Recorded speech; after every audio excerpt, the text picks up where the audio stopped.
Right now, inside your muscle cells, a quiet decision is being made without you even noticing it happening. That decision controls whether you burn fat efficiently all day or whether you stay stuck feeling exhausted after workouts. You know that cycle. You train hard, sweat through your shirt, feel amazing for an hour, then crash. Afterward, you feel drained, hungrier than usual, and oddly worse at burning fat the rest of the day. That decision is being made by something most people have never even heard about before. Once you understand how it actually works, everything about how you train will change completely. Here's the strange part.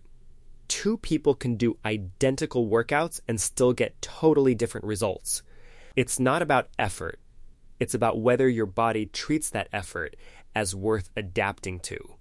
Let me explain, because this idea will reshape everything you think you know about cardio and fat loss. Picture your fat burning system like a factory running inside every single cell in your body. During a hard workout, that factory runs at full speed, burning fuel and torching fat quickly. But if it runs too hot for too long, it doesn't come back stronger afterward. It comes back exhausted, borrowing fat-burning capacity from later in the day to fund the workout. You win the session and quietly lose the other 23 hours of that day. This happens to countless people who train consistently yet still can't shake stubborn belly fat. They aren't lazy or undisciplined, they're simply working against their own biology without realizing it. I want to fix that today, and along the way share a mistake I made for years. Once I corrected it, it didn't just improve results, it cut hours off my training weekly. Less time training, better outcomes, simply by stopping the fight against my own cells. Here's where we're headed. First, how mitochondria decide whether to build up or shut down. Then we'll break down how high-intensity and low-intensity training send completely different cellular signals. After that, which type of exercise moves insulin resistance the most, and why timing matters. Then I'll give you a practical weekly structure that uses both intensities in the right order. Finally, the nutrition pieces that accelerate everything, including one mistake that quietly sabotages recovery. By the end, the confusion clears completely, and this will finally make logical sense to you. Let's start by tearing down the biggest misunderstanding in the entire fitness world right now. Your mitochondria do not adapt simply because you exercised. They adapt because they sensed stress, specifically a very particular kind of energetic stress happening inside every working muscle cell. There's a constant silent conversation running inside your cells about energy, damage, and depletion. A single coordinator listens to all of it and decides exactly what happens next. That coordinator is called PGC1 alpha, and it's far more important than most people realize. People describe it as the master regulator of mitochondrial biogenesis, which means building new mitochondria. That's technically true, but it actually undersells what this molecule is really doing for you. PGC1 alpha works more like an integration hub, pulling in signals from many directions at once. It listens to calorie deficits, calcium release from contractions, oxidative stress, and hormonal triggers like caffeine. Then it decides whether to build more mitochondria, improve existing ones, or slow everything down. That last option surprises people, but exercise done wrong can actually accelerate cellular aging instead. Your mitochondria don't reward effort. They respond purely to how threatening the environment actually felt. That single distinction separates training that builds you up from training that quietly breaks you down. This is exactly where high-intensity interval training becomes a genuine double-edged sword for people.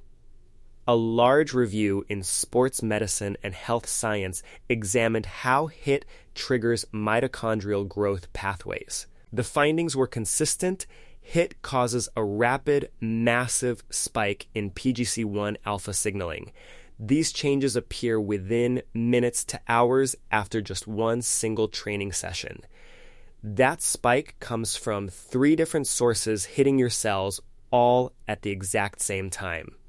First, a massive calcium flood inside muscle fibers activates a pathway called CAM-key during effort. Second, a sharp rise in the AMP to AP ratio activates an energy sensor called AMPK.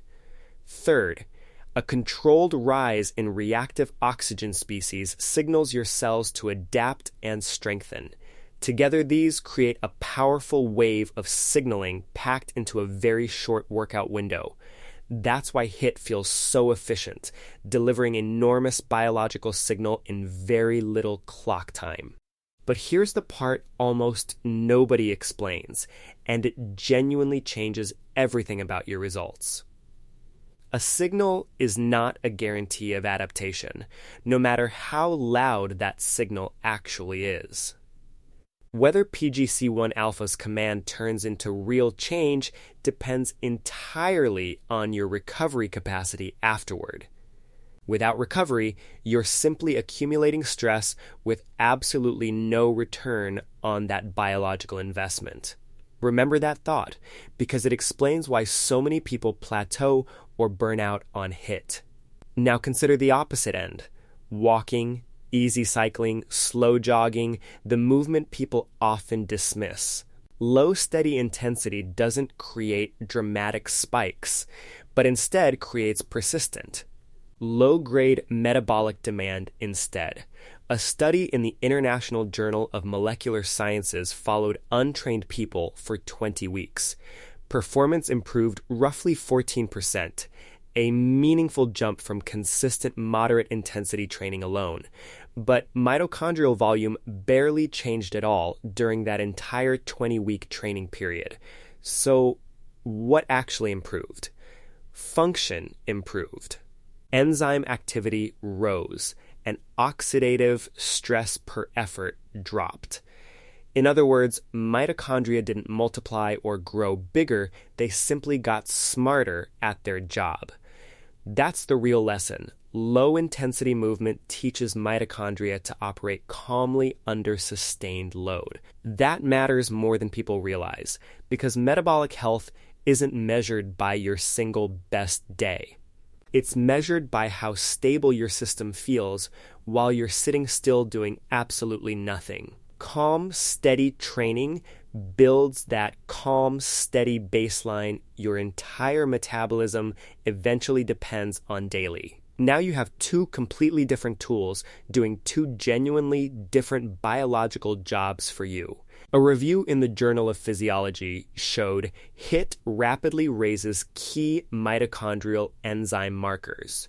Markers like citrate synthase and cytochrome C oxidase, often matching slower endurance training results quickly. HIIT builds capacity fast, which isn't surprising since we feel that intensity immediately during training. But a study in Frontiers in Physiology revealed something most people never hear about training. It's not just how many mitochondria you have, it's how they behave alongside each other. Researchers found training changes mitochondrial fusion and fission, meaning isolated units or connected networks. When mitochondria fuse together, a damaged one can literally borrow energy from a healthier neighbor. It's resource sharing at the cellular level, like 2 engines wired together sharing power output. If HIIT builds horsepower, low-intensity training builds the wiring, cooling system, and brakes underneath.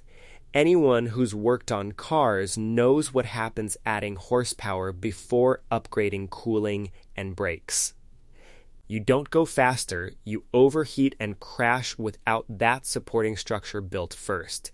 That's exactly what happens to people chasing intensity without building underlying support systems beneath it. They feel incredible for weeks, then burn out, get injured, or simply stop progressing entirely. Now let's discuss what you actually came here for: fat loss, specifically stubborn visceral fat.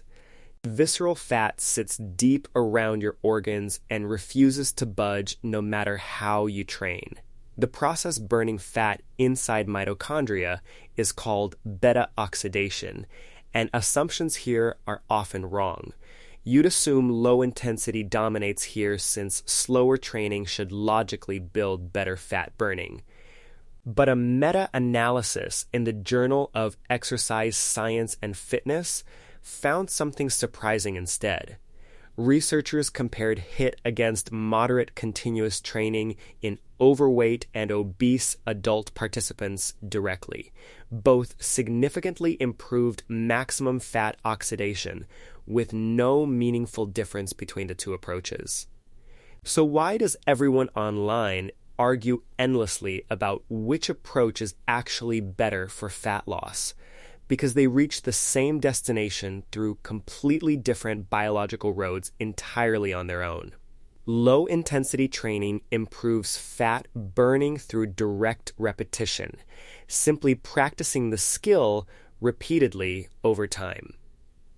HIIT improves fat oxidation indirectly by expanding overall respiratory capacity across your entire mitochondrial network. Same outcome, different pathway, which is exactly why dogmatic training philosophy misses the larger point. Fat loss isn't created by one workout or one style, but by your daily metabolic environment. That environment needs both types of stimulus working together to function properly over time.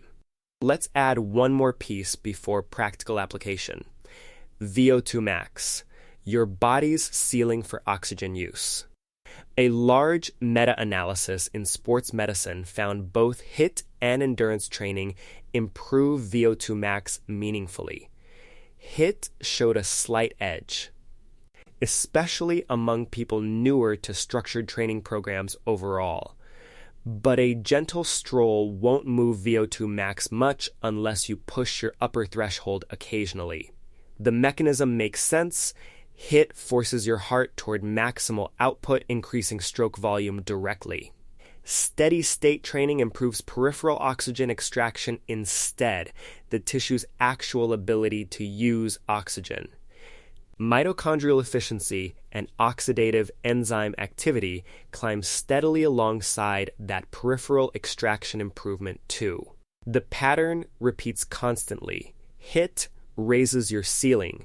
Low-intensity movement raises your floor instead. Most chronically fatigued people aren't limited by their ceiling. Their peak capacity is usually fine. They're limited by their floor, where even small stressors knock their recovery completely flat. Hold that thought, because insulin sensitivity connects everything together into one complete metabolic picture. If one driver of metabolic health towers above everything else, it's how cells respond to insulin. A study in Scientific Reports compared HIIT against moderate training in severe insulin resistance models. HIIT significantly reduced fasting glucose and HbA1c, doubling GLUT4 expression that pulls glucose into cells. It improved insulin signaling through a pathway called ACT phosphorylation, far beyond moderate training's results. So yes, if insulin resistance is your problem, HIIT is genuinely one of your best tools. But here's an important nuance explaining a confusing experience many people have during their training journey. These improvements happened independently of mitochondrial changes, meaning glucose handling improved without fixing the engine. Blood sugar numbers can improve dramatically while people still feel wired, tired, and inconsistent daily. The fuel delivery system got fixed, but the engine running on that fuel didn't improve. Put together, the picture becomes clear. HIIT delivers fast signals improving glucose handling and peak capacity. Low-intensity movement delivers slow, steady signals, building resilience, recovery, and overall metabolic calm. These aren't rivals competing for best workout, they're two halves of one complete system together, but only when used in the right order, proportion, and context for your specific situation. So let's make this practical. Here's exactly how to apply everything we've covered so far. Low-intensity movement is your foundation. Daily walking, easy cycling. Relaxed conversational pace aerobic work consistently. This should happen often, almost daily, and feel calm rather than punishing or exhausting afterward. This stabilizes fat oxidation, nervous system tone, sleep quality, and your overall baseline energy levels. It's the floor everything else gets built upon, so don't skip or undervalue this piece. On top of that foundation, layer high-intensity work sparingly, just 1 to 3 times weekly. That's genuinely enough for most people who aren't competitive athletes training for specific performance goals. This triggers powerful PGC1 alpha signaling, drives insulin sensitivity gains, and pushes your aerobic ceiling upward. But none of that works long-term unless your recovery is genuinely protected and prioritized consistently. Push without protecting recovery, and you're simply accumulating stress with nothing meaningful to show.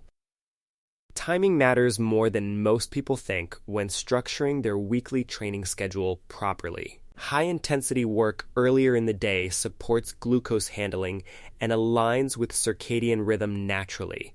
Save low-intensity movement for later, especially afternoon or evening, supporting nervous system downshifting instead. You're training hormonal rhythm here, not just muscle tissue, so timing genuinely changes outcomes significantly. Pay close attention to recovery signals because your body communicates with you constantly throughout training. Poor sleep, lingering soreness, flat motivation, these aren't failures, they're valuable feedback worth listening to. They're asking you to dial back intensity and lean harder into consistency for a while. Consistency beats intensity almost every time. Because mitochondria adapt only to survivable, repeatable stress patterns. If stress feels dangerous or unsustainable, your body protects itself by shutting adaptation processes down instead. Get this balance right, and fat loss stops feeling like a constant uphill fight daily. Energy stabilizes throughout the day instead of crashing and spiking unpredictably between meals and workouts. Training stops feeling like punishment and starts feeling like something your body genuinely wants regularly. Let's discuss a specific protocol you can actually use, because theory only helps so much. One effective structure is the Norwegian 4x4, 4 minutes hard, 3 minutes recovery, repeated 4 times. It's brutal, but efficient. Completable in under 20 minutes once you build toward that capacity. If you're newer to training, scale it down using shorter intervals while building your base first. This protocol assumes some existing training foundation, so don't jump straight into full intensity immediately. If you're deconditioned or metabolically unhealthy, push hard for 30 seconds, then recover fully afterward. Even if that recovery takes 2 full minutes, then push hard again for another 30 seconds. You're raising your ceiling gradually in a way your system can genuinely absorb and adapt to. Another excellent structure is called a ladder, descending intervals matched with full recovery between each effort. Push intensity for 3 minutes, recover fully, then 2 minutes, then 1 minute. Then 30 seconds. You're working different energy systems at matched intensity, stressing your body without overwhelming it completely. Now, let's cover nutritional details that genuinely change how well your body responds to training. After intense sessions, a small, quick dose of simple carbohydrate isn't going to derail fat loss. Something like a spoonful of honey, roughly 15 to 20 grams, sends an important nervous system signal. It signals safety, helping bring cortisol down, and kicking recovery processes into gear faster afterward. This isn't really about the carbohydrate itself, it's specifically about the signal that carbohydrate sends. It's also worth avoiding high-intensity training during extended fasting windows on the same day. Training fasted occasionally is fine, even beneficial, but stacking intensity onto long fasting compounds stress unnecessarily. If you train fasted most of the time, occasionally train with carbohydrate in your system too. This trains a different energy pathway and keeps glucose tolerance flexible rather than narrow long term. Here's the mistake I made for years that I mentioned earlier in this entire discussion. Avoid taking strong antioxidants like vitamin C or elderberry for a couple hours after intense training. It feels responsible and health conscious, which is exactly why people do it without thinking twice. But your body needs that oxidative stress window to trigger its own internal antioxidant production naturally. Flooding that window with outside antioxidants too early robs your body of building its own defenses. Let quick carbohydrate handle immediate recovery signaling, then wait before reaching for nutrient-dense polyphenol-rich foods. Here's what I want you to genuinely walk away with from everything we've covered today. None of this is about finding one perfect workout and repeating it forever without variation. It's about understanding your body constantly listens, deciding whether your efforts are worth adapting to. Train with intensity, but earn that intensity by building a calm, steady foundation underneath first. Respect recovery as part of the process, not as the absence of real training effort. Give your mitochondria reason to trust your efforts rather than something they need to defend against. Get that relationship right, and fat loss, energy, sleep, and steadiness stop feeling like separate problems. They start showing up together because at the cellular level, they were always the same problem.